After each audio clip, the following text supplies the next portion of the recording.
Tai va dabar cukrus angliavandenyje. Tai mes suvartojame milžiniškus kiekius. Cukraus prieš 200 metų praktiškai beveik nebuvo. Teoriškai buvo, bet jį galėjo įpirkti tik tai labai turtingi žmonės. O paskui cukrus tapo kasdieniniu produktu. Padidėjęs cukraus kiekis kursto uždegimą, nes perteklinis cukrus yra nuodingas. Smegenyse cukraus ir smegenų molekulės susijungia, suformuoja naujas mirtinas struktūras, kurios ir prisideda prie smegenų degeneracijos ir veiklos prastėjimo. Amerikietis tyrinėtojas Bredesenas yra parašęs knygą Įveikti Alzheimerį. Tai jis labai pagrįstai paaiškina, kad Alzheimerį įveikti jokiais cheminiais vaistais neįmanoma, nes tas cheminis vaistas naikina vieną kažkokį tai ryšį, simptomą, o jų yra 40, 50 ir taip toliau. Jeigu stogas kiauras, ten kokių 40 skylių, jeigu vieną puodą pastatysi, surinksi pro vieną skylę ir bėgantį vandenį, vis tiek tavo kambarys bus šlapis. Tai jisai aiškina, kad Alzheimerį, silpnaprotystę galima įveikti tik tai mityba. Tik tai mityba ir va štai tai yra susijęs su tuo pačiu žarnynu ir va su tuo pačiu rūgščiu arba fermentuotu maistu. Susiję būtent su tuo pačiu rūgščiu arba fermentuotu maistu. Ir va ryšys tarp padidinto cukraus kiekio kraujyje ir Alzheimerio ligos yra toks stiprus, kad kai kurie mokslininkai Alzheimerio ligą pavadino 3 tipo diabetu. Yra 1 tipo, kai kasa jau negamina insulino, o 2 tipo, kai kasa nepajėgia tiek pagaminti insulino, kiek reikia. Ir va tai 3 tipo insulino diabetas, tai yra Alzheimeris.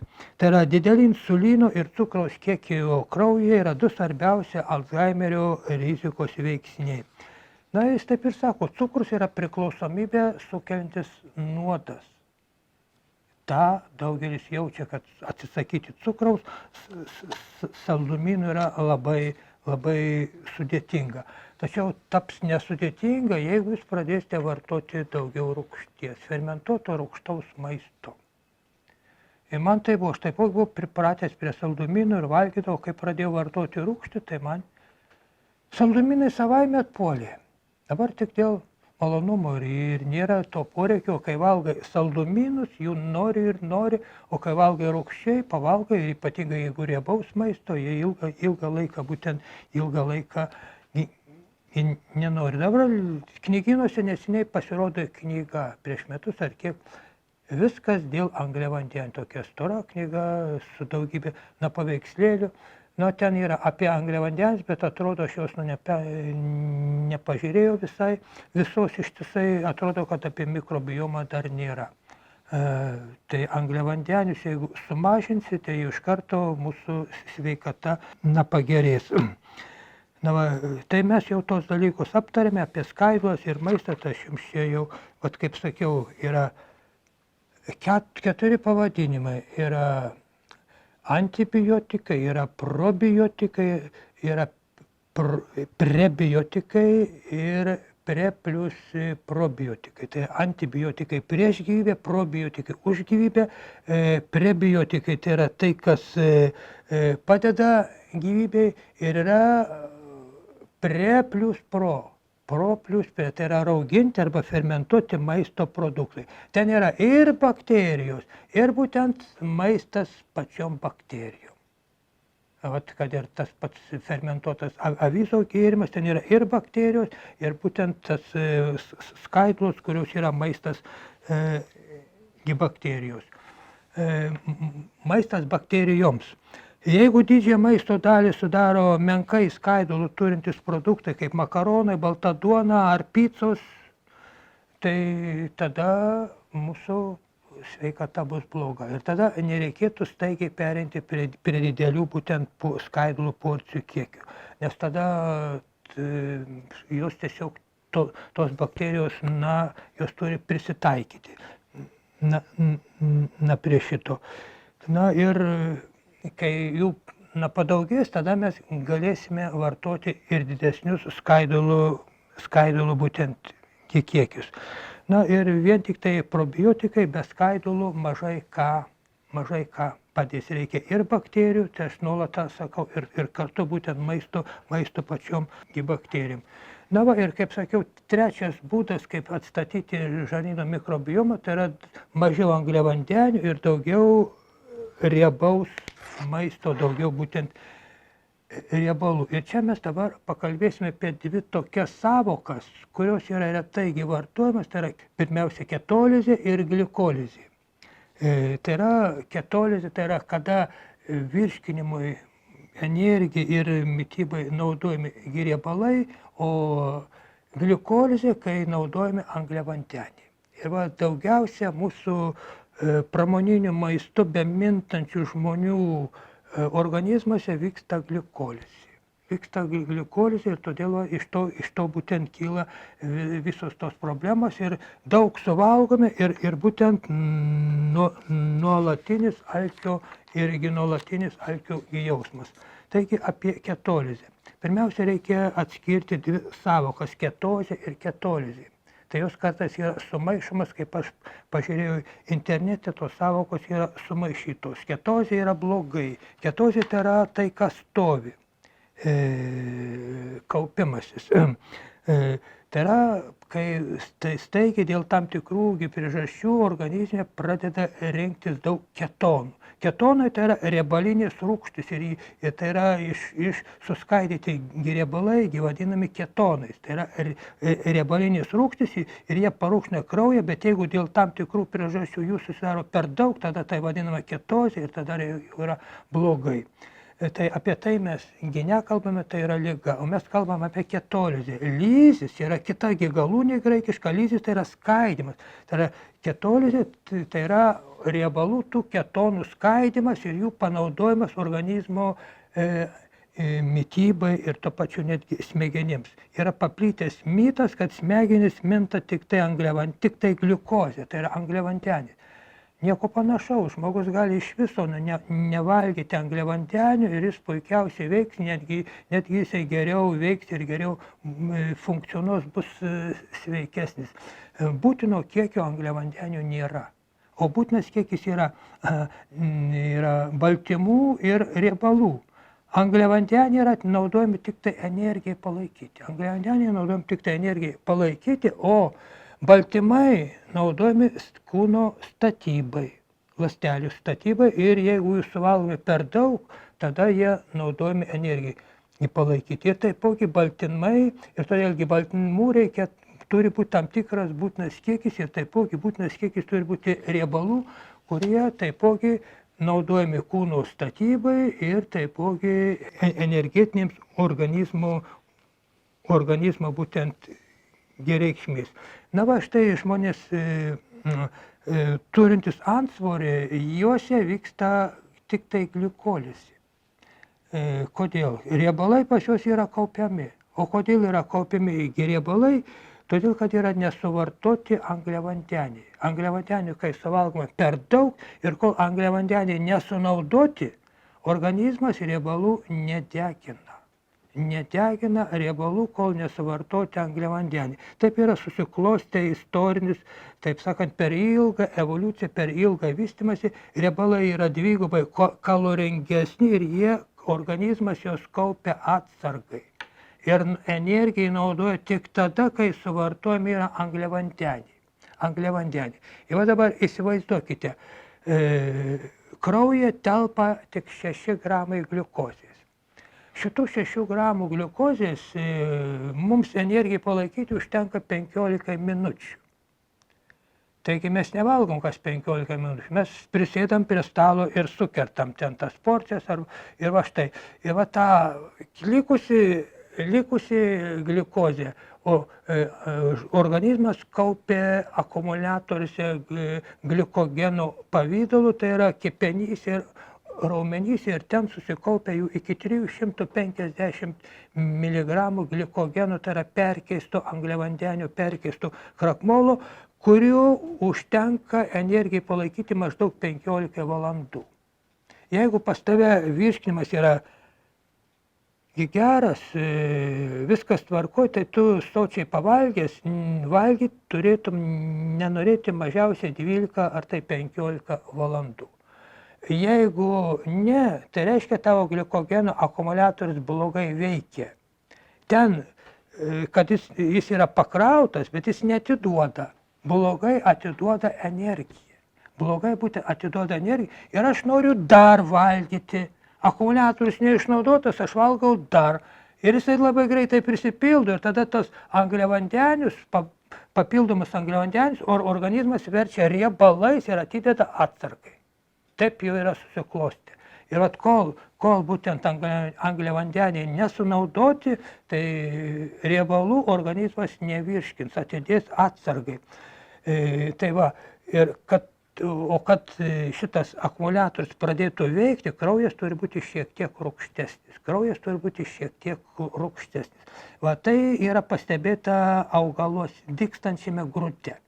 Grūdas, kad ten yra gemalas ir yra visas grūdas krakmolas, tai yra maistinės medžiagos. Krakmolas tai yra tas pats angliavandenis. Ir štai kai grūdas pradeda dygti, jame staigiai padidėja vitamino C. Atsiranda rūgšties. Ir parūgštinamas krakmolas, ir tada krakmolas lengvai virsta gliukozė ir tada augalas, kaip sakant, panaudoja tą krakmolą, bet pirmiausia turi atsirasti rūgštis, vitaminas C. Ir tada krakmolas lengvai virsta gliukozė. Tai panašiai ir čia būtent yra mūsų organizme tam, kad mes sunaudotume sukauptą angliavandenių kiekį, reikia rūgšties. Ir jeigu tu nori valgyti, bet valgiai neseniai ir jauti, kad pagal suvartotą maisto kiekį turėtum būti sotus, dar neturėtų būti alkio jausmo. Vadinasi, blogai akumuliatorius atiduoda savo sukauptas medžiagas ir reikia parūgštinti, reikia išgerti, pavyzdžiui, rūgštaus vandens. Kuo nors parūgštinti, arba su citrina, arba su actu, tai nėra ypatingai svarbu. Ir tada kraujas parūgštė ir tada akumuliatorius intensyviau atiduoda savo būtent sukauptą energiją ir tu būtent nenori valgyti. Va tai yra glikolizė. Glikolizė, kada mes sunaudojam visus suvalgytus angliavandenius. O kai angliavandeniai pasibaigia, tada organizmas pereina į ketolizę. Tai yra pradeda naudoti riebalus. Bet jeigu angliavandeniai nesibaigia, tai jis į tą ketolizę taip ir nepereina, bet prašo valgyti. Jis galėtų pereiti, bet būtent prašo valgyti. Ir todėl, kai tavo kraujas yra jau pakankamai rūgštus, tai tu suvalgiai pakankamą maisto ir tu nenori valgyti. Nenori valgyti, kadangi tos energijos pakanka, kiek tu turi būtent sukaupęs. O šiaip tai tada tau reikia, tai va šitos ketolizės sužadinimui, tai reikia ilgesnio nevalgymo tarpsnio. Kad būtų išnaudotas glikogeno, tai yra iš angliavandenių akumuliatorius. O jam sunaudoti reikia apie nemažiau 12 valandų, net iki 15. Todėl tas nevalgymo tarpsnis turėtų būti nemažiau 12 valandų ar netgi 14-16 valandų. Jeigu tu šitą laiką iškenti, nevalgęs, akumuliatorius sunaudoja, ir tada jau pradeda akumuliatorius iškrautas ir tada tu jau gali valgyti ir tada tas maistas bus kraunamas į akumuliatorių, bet ne į riebalų atsargas. Tai čia yra paprastas dalykas, bet galbūt man nelabai gerai pavyko paaiškinti, nes tai yra naujos tokios savokos ketolizė ir glikolizė. Tai aš dar kartą kartoju, kad suprastumėte, kad angliavandeniai naudojam tik tai energijai kaupti, o riebalai visada jie yra skiriami į atsargas ir jie naudojami tik tada, kai angliavandeniai yra suvartoti, kai nebėra mūsų, kaip sakyti, mūsų organizme šitų suvalgytų angliavandenių. Tada įsijungia ketolizė, bet jeigu kraujas šarminis, ketolizė įsijungia sunkiai ir vangiai. Jeigu kas badavo, tai pastebėjau, kad pirmasias 3 paras labai norisi valgyti. Tai pamažu tu neapduodi angliavandenių, pamažu įsijungia ketolizė ir pamažu pradedame virškinti sukaupti riebalai. Kai ketolizė pilnai įsijungia, alkis praeina. Jau iš tikrųjų tu jau nebeturi alkių, tu maitiniesi savais riebalais. Ir va štai protingi žmonės, kaip Druziakas sako, jeigu norit badauti nekentėdami per daug alkio, reikia gerti parūgštintą vandenį. Parūgštą vandenį, tada ketolizė įsijungia gerokai greičiau. Tai čia tas ketolizės įjungimas tai yra nevalgymo tarpsnis. Jeigu mes per tą nevalgymo tarpsnį mes išnaudojam visą akumuliatorių ir tada suvalgytas maistas eina į akumuliatorių, bet ne į riebalus. Jeigu perkraunam akumuliatorių, jau netelpa jame, tada eina į riebalus. Bet jeigu jūs pabūsite 16 valandų nevalgyti, tada įsijungia ketolizė ir tu nenori valgyti. Nenori valgyti, kadangi yra naudojami riebalai. Tai vat, kas nors mėgina mesti svorį, sakytam, nagi bėgiodamas, sportuodamas, tai taipogi sudegina šitos angliavandenės, bet paskui sako, aš pasportavau, išnaudoju energijos ir vėl pavalgysiu ir atstato. Ne. Reikia sportuoti labai ilgai, kad įsijungtų ketolizė, kad įsijungtų riebalų, kad būtent įsijungtų riebalų įdeginimas. O kad riebalų įdeginimas įsijungtų, yra žymiai lengviau ir greičiau, kaip sakiau, rūgštesnis kraujas turi būti. Patys ketonai jau yra rūgštys ir kai jie pradeda cirkuliuoti kraujuje kraujas parūgštėja.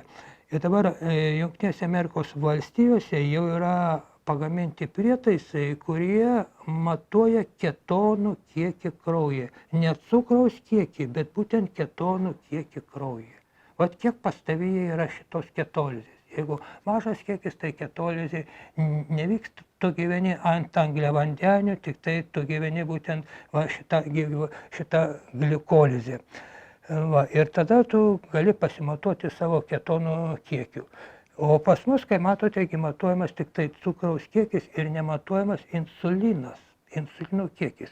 Tai va čia reikia taipogi perspėti žmonės, kad jie patys savo iniciatyvą pasidarytų insulino testą, tai yra pamatuotų insulino kiekį nevalgius. Ir vat insulino kiekis nevalgius tai yra labai svarbus viso organizmo sveikatos rodiklis. Ir tas mano giminėtas autorius Bredesenas sako, kad jeigu nori nesusirgti Alzheimeriu, insulino kiekis kraujyje ryte nevalgius turi būti 4,5 tarptautinio vieneto.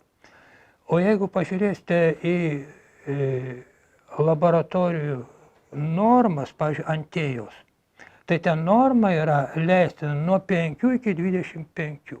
O jau virš 4,5 jau yra pavojingas insulino kiekis. Gydytojas Unikauskas, kuris čia kurį laiką vedė ypatingą laidą Klauskite daktaro, tai taip savo knygoje rašo, kad insulino kiekis turi būti nedidesnis kaip 3. Kaip 3 tarptautiniai vienetai ir dar geriau netgi mažiau kaip 3. Ir prieš 60 metų insulino kiekis buvo tikrinamas, kaip dabar tikrinamas cukraus kiekis kraujyje. Pakilęs insulino kiekis kraujyje rodo ką? Kad insulino kiekis yra padidintai gaminamas ir tavo normalus insulino kiekis nepajėgia suvartoti to cukraus, tų angliavandenių, kuriuos tu suvalgai. Na ir dar tas padidintas kiekis pajėgia tą cukrų sunaudoti, cukraus kiekis dar nepakyla, bet tavo yra jau prieš diabetinė būsena. Ir dabar insulino kiekis netikrinamas ir laukia, kada tu tapsi diabetikas ir tapsi, kaip sakant, pastovus tų prieš diabetinių vaistų vartotojas. Bet jeigu tu pasitikrinsi iš anksto, tavo insulino kiekis pakilo 5, 6, 7, reikia jau rimtai susirūpinti, reikia pasirūgštinti, reikia nustoti valgyti angliavandenius ir būtent pasirūgštinti. O čia, kaip matote, ribos išplėstos ir kada tu tapsi tapsi jau būtent diabetiku, tada tu jau šaukštai po pietų. Šaukštai po pietų. Todėl aš visiems ir sakau, pasitikrite insulino kiekį savo kraujyje, nevalgius, nueikite pas šeimos gydytoją, bet ne viena, kai kurios šeimos gydytojus, kiek aš pastebėjau, sako, kam tau reikia, aš negaliu išrašyti, pasirodo, gali išrašyti, tik tai jai reikia ten, niekada ten beveik neišrašinė, ten reikia pasirausti po žinynus, atrasti ir reikės susimokėti. Aš tiesiog nueinu į laboratoriją ir ten atlieku šitą testą beveik kiekvieni metai ir žiūriu ir seku insulino kiekį. Nekyla, reiškia visiška, tai reiškia tvarka, nes insulino kiekis tai taipogi rodo yra daugeliu lėtinių ligų rodiklis ir todėl, kaip sakant, išbraukia insulino tyrimus, kad mes visi sirgtume lėtinėmis ligomis. Tai va aš čia pasakoju, kad mes patys būtent esame, turėtume sekti savo sveikatą ir kai kuriuos tyrimus darytis patiems, kad paskui jau nebūtų kaip perkūnas iš giedro dangaus, jau diabetas, jau aš esu jau diabetikas. Nors ir esant antro tipo diabetiku, puikiausiai su mityba galima sugrįžti į sveikatą. Puikiausiai galima sugrįžti į mitybą su sveikata, visų pirma atstatant žarnyno mikroflorą ir kiek įmanoma visus angliavandenius išbraukiant iš savo mitybos. Kiek įmanoma išbraukiant ir didinti šitą nevalgymo tarpsnį, o tamgi reikėtų parūgštinto vandens. Parūgštinto vandens arba bet kokios kitos priemonės, kas rūgština, kas būtent rūgština organizmą. Tai va čia būtų galima apie tai pakalbėti su plakatais, parodyti schemas, kaip pasikeičia visi hormonų veikla praėjus 12 valandų po paskutinio valgymo. Ir va štai ten sumažėja visi hormonai, insulinas kiekia ir padeda kilti būtent ketonų rodiklį. Jau po truputį pradedama naudoti riebalinės rūgštys, tai yra sukaupti riebalai. Tai vat kam pasiūlai valgyti tą ilgesnį nevalgymo tarpsnį, tai sako, aš tik 2-3 valandas, te galiu išbūti nevalgyti. Reiškia, jau pas jį žarnyno mikrobiomas yra gerokai pažeistas, kraujas yra gerokai šarminis ir jis yra priklausomas jau nuo to cukraus, kurį nuolat turi papildyti, o kadangi jis pildo ir perpildo, tai tie angliavandeniai perpildyti visi virsta riebalais. Šitą reikia atsiminti. Žmonės kažkodėl įpratę manyti, kad tunkama nuo riebalų. Nuo riebalų niekada netunkama. Tunkama tik tai nuo angliavandenių, nes tai yra evoliucijos eigoje, taip yra susiformavę. Atrodo, kad riebalas tai riebalas, o angliavandenis yra būtent kažkas kito, kuris yra labai lengvai virškinamas ir lengvai pašalinamas. Tai iš tikrųjų taip yra, bet mes jo suvalgome per daug, kadangi tampame nuo jo mes tampame priklausomi. Dabar siūloma ketogeninė mityba. Tai kurios didžiąją dalį sudaro riebalai. 75% riebalų, 20% baltymų ir 5% angliavandenių tik tai. Tai va šitokia mityba, dieta, mano nuomonė, tai galėtų būti trumpam, kai reikia kažką tai atstatyti, numesti svorių, ten mėnesių, kitam, išgydyti kokias ligas, bet visam gyvenimui tokios mitybos aš nepatarčiau, o reikėtų imtis kitokios mitybos visam gyvenimui, tai yra pagal bičių pienelių sudėtį. Vat yra bitės darbininkės vasarinės, yra bitės darbininkės rudeninės, yra bičių motinėlė. Jos visos yra maitinamos to pačiu, jų amžius yra skirtingas. Vasarinės bitės gyvena 2 mėnesius, rudeninės žieminės bitės gyvena pusę metų, visą žiemą peržiemoja, motinėlė 5 metus. Ir visa tai priklauso nuo mitybos. Ir visos bitės, visos tos bitės, tos skirtingą amžių gyvenančios bitės, jos įsirita iš tų pačių kiaušinėlių, kurias deda bitė motinėlė. Visos įsiritę perai 3 paras maitinami bičių pieneliu, 3 paras. Po 3 parų bitės, vasarinės bitės yra maitinamos tik tai nektaru, tik tai bičių medumi. Tai yra, ir jos gyvena trumpiausiai 1-2 mėnesius per patį ginedunešį. Šitos rudeninės bitės, kurios peržiemoja visą žiemą, yra maitinamos ir nektaru, ir bičių duonele. O bičių duonelė jau yra rūgšti. Jos yra, tai yra žiedadulkės sukonservuotos su pieno rūgštimi. O bičių motinėlė visą laiką maitinama tik bičių pieneliu. Ir pasirodo, kad bičių pienelis tai nėra ypatingai kažkokia tai stebuklingas daiktas, nors apie jį prirašyta ištisos legendos, o pasirodo, ten yra tam tikra proporcija, maistingų medžiagų proporcija. Ten yra po trečdalį. Po trečdalį riebalų, trečdalį angliavandenių ir trečdalis baltymų. Ir plius rūgštis, pieno rūgštis. Va, štai visa bičių pienelio sudėtis. Tai yra, ir mums mityba galėtų būti tokia: trečdalis angliavandenių, trečdalis riebalų ir trečdalis baltymų. Jeigu imsite pagal kaloringumą, riebalai yra 2 kaloringesni, tai tada pagal svorį riebalų būtų 2 mažiau. Ir būtinai rūgšties. Rūgštis čia nėra labai svarbu kokia. Svarbu, kad būtų organinė rūgštis. Ir va tokia mityba puikiausiai galima misti visą gyvenimą ir būsi pakankamai sveikas. Bet jeigu mes jau sukopėm daug riebalų arba ištiko kažkokia tai liga, tai galima kurį laiką maitintis šitą riebalinę dietą arba ketoninę dietą. Tai yra riebalinė dieta. Bet visą gyvenimą tai yra sudėtinga ir galbūt netgi ir sunku. Tuo labiau, kad mūsų platumose tai nėra būtina. Pavyzdžiui, čiukčiai ten, kurie gyvena, jakutai pačioj šiaurėje, nensai, taigi jie ten praktiškai visą gyvenimą gyvena tos ketogenės dietos, minta praktiškai beveik vienais riebalais ir gyvena sveiki. Ir netgi tarp jų pasitaiko gana daug ilgaamžius. Tai reikia atsiminti, kad apetitas sumažėja tada, kai kūne vyksta ketolizė. Kai kūne vyksta glikolizė, tai yra angliavandenių apykaita, mes valgyti norėsime.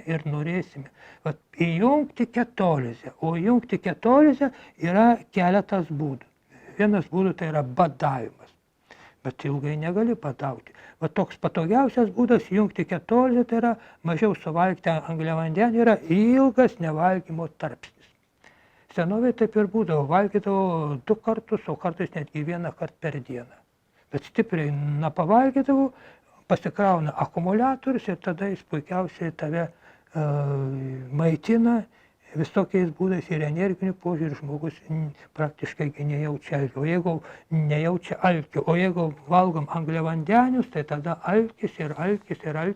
Ir cukrus yra, tai yra tam tikra priklausomybė. Bet jeigu pradedi vartoti rūgštį, cukraus poreikis sumažėja savaime. O šiaip kaip siūloma mesti ten, nevartok cukraus, nevartok angliavandenių, žmogus tiesiog nepajėgia. Reikia ir pradėti mažinti angliavandenius, vartoti rūgštes ir didinti riebalų kiekį. Sveikų, čia reikia pabrėžti sveikų riebalų kiekį. Transriebalai, dietiniai riebalai netinka, nes organizmas jų net pažįsta. O čia kad aliejų galima išmesti. Nebūtinai aliejus. Aliejų galite vartoti, bet kepimui niekada nevartokite aliejus. Kepimui niekada. Kepimą aš pats vartoju, tai būtent lydytą sviestą. Puikiausiai tinka. Kiaulės riebalai, žąsų, anties, jautienos riebalai, lajus. Tai jie visi turi, ten yra kompleksas įvairių riebalinių rūgščių. ir polį, ir sočių, ir nesočių kokių, ten tik tai santykį, tik tai būtent santykis yra kitoks.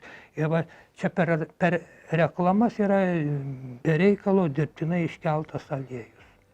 O šiaip tai visi šitie riebalai tinka, galite vartoti, tik tai nevartokite, venkite šitų transriebalų, bet jų dabar, ko gero, jeigu vartosi angliavandenius, saldumynus, jų tikrai neišvengs, nes jie yra jau produktuose sudėti. Tad sudėtinga gyventi, kai mes maitinamės iš parduotuvių. Na, va tai tiek, kad būtų galima užduoti klausimus, tai ką aš pasakiau, tikriausiai man tai aišku, o klausančiam, ko gero, ne visai aišku, tai būtų galima užduoti klausimus ir tuo pačiu kai kurias vietas, kurios liko nesuprastos, pakartoti.